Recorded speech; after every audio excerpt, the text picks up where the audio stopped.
Assalamualaikum warahmatullahi wabarakatuh. Innal hamdalillah nahmaduhu wa nasta'inuhu wa nastaghfiruhu wa na'udzu billahi min syururi anfusina wa min sayyiati a'malina. May yahdihillahu fala mudhillalah wa may yudlil fala hadiyalah. Asyhadu an la ilaha illallah wa asyhadu anna Muhammadan abduhu wa rasuluh. La nabiyya wa rasulah ba'da. Pertama-tama marilah kita panjatkan puji dan syukur kita atas kehadirat Allah Subhanahu wa taala. Dan sholawat serta salam tak lupa pula kita hadiahkan kepada Nabi Allah Nabi Muhammad sallallahu alaihi wasallam. Before we start, let me introduce myself. My name is Cindy Oktarina. I'm from Islamic Criminal Law 2, so I will pass my final semester for subject Hukum Acara Peradilan Agama yang dibimbing langsung oleh Bapak Fikri. Okay, on this occasion I will explain about kekuasaan peradilan agama untuk kompetensi absolut dan kompetensi relatif.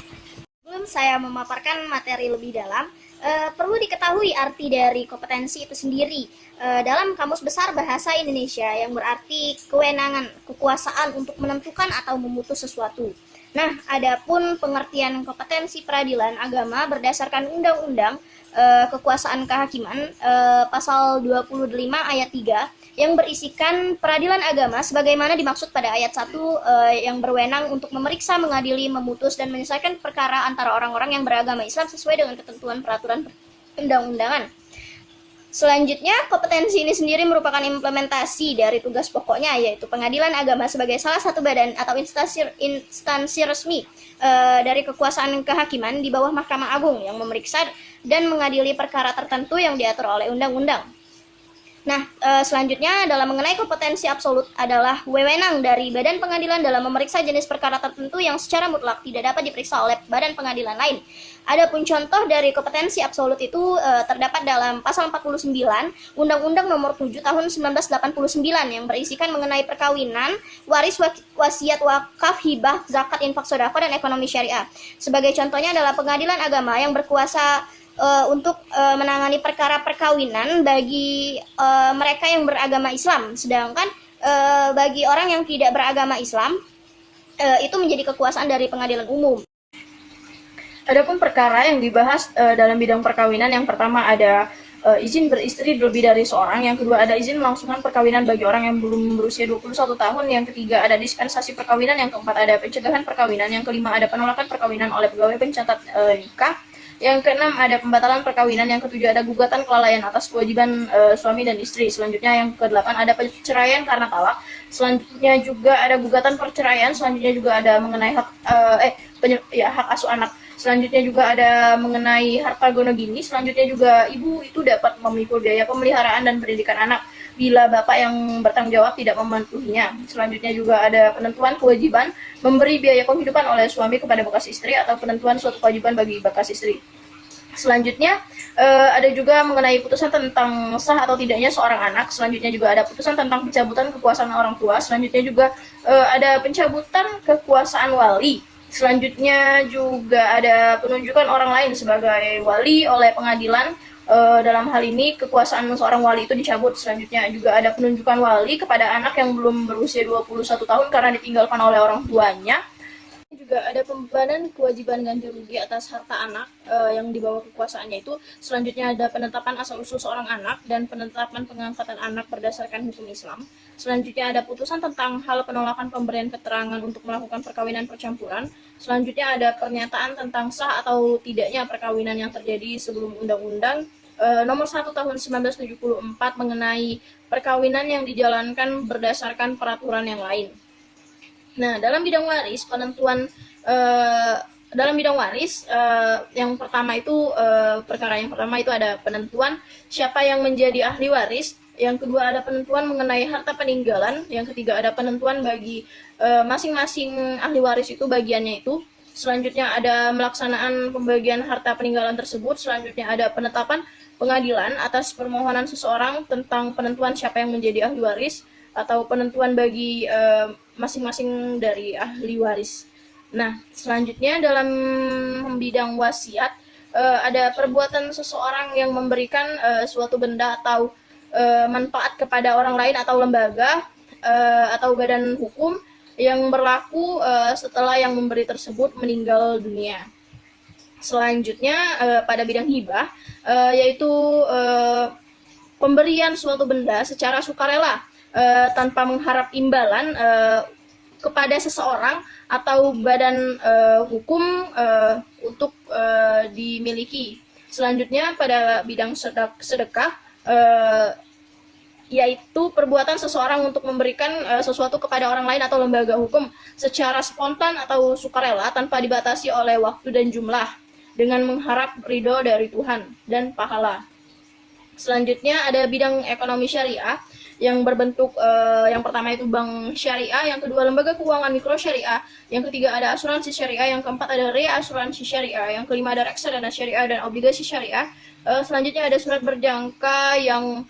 surat berharga dan berjangka menengah syariah, selanjutnya ada sekuritas syariah, selanjutnya ada pembiayaan syariah, selanjutnya ada dana pensiun lembaga keuangan syariah, selanjutnya ada juga bisnis syariah. Nah, dengan demikian kewenangan peradilan agama tersebut dikaitkan dengan asas personalitas keislaman yang ditundukkan kepada lingkungan peradilan agama bagi orang-orang yang beragama Islam. Nah, pengadilan agama inilah yang berkuasa untuk mengadili dan memeriksa perkara dalam tingkatan pertama. Tidak boleh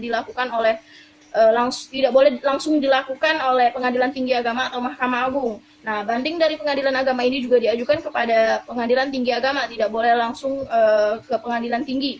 Nah, terhadap kekuasaan absolut yang ini tadi, pengadilan agama itu harus meneliti lagi perkara yang diajukan kepadanya, apakah menjadi kekuasaan dari pengadilan itu atau bukan. Membahas mengenai kewenangan kompetensi relatif.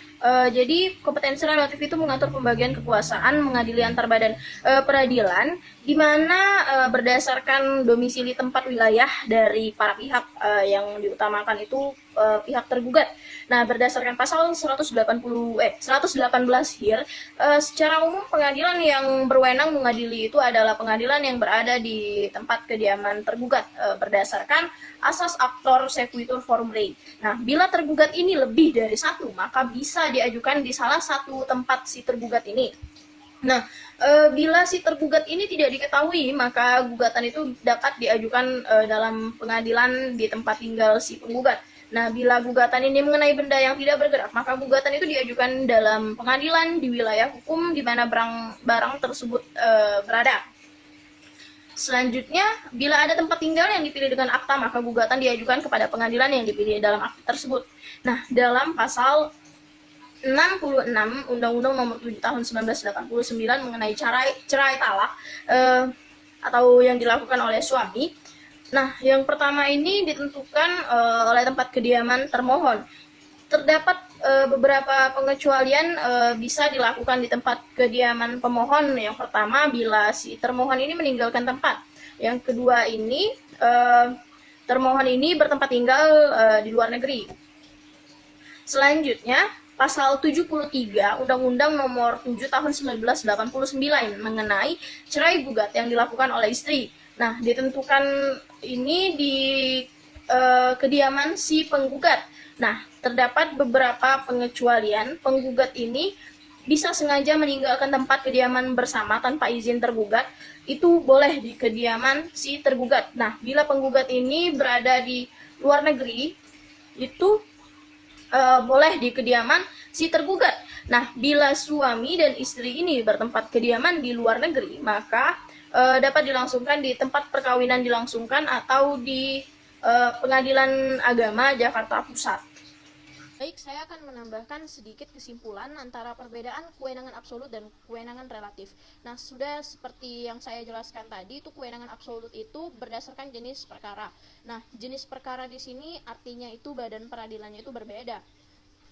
Sudah kita ketahui bahwa di Indonesia itu terdapat 4 badan peradilan. Yang pertama ada pengadilan umum, pengadilan negeri, pengadilan umum, pengadilan agama, pengadilan militer, pengadilan tata usaha negara. Nah, antara keempat badan pengadilan ini sudah memiliki perkara yang berbeda-beda. Tidak bisa bagi pengadilan militer menangani kasus untuk orang-orang yang ingin infak, sodako, hibah, seperti itu. Nah, untuk pengadilan militer, contohnya saja perkara yang mereka tangani itu adalah perkara mengenai TNI yang melakukan tindak kejahatan. Nah, seperti itu berikutnya. Jadi kewenangan absolut itu Jadi membuat badan-badan peradilan itu tidak bisa melakukan tugasnya itu saling tumpang tindih. Nah, selanjutnya mengenai kewenangan relatif itu sudah saya jelaskan berdasarkan wilayah tempat. Nah, jadi di sini badan peradilannya itu sama satu seperti itu. Tapi contohnya saja yang sudah saya jelaskan mengenai perceraian. Bila si A dan B melangsungkan pernikahan di kota Palembang, selanjutnya mereka bertempat tinggal di kota Sekayu. Maka bila mereka ingin melakukan perceraian, itu dilakukan di kota di mana mereka tinggal. Sekian penjelasan dari saya. Apabila terdapat salah kata, saya mohon maaf. Kepada Allah saya mohon ampun. Wabillahi taufiq wa hidayah. Wassalamualaikum warahmatullahi wabarakatuh.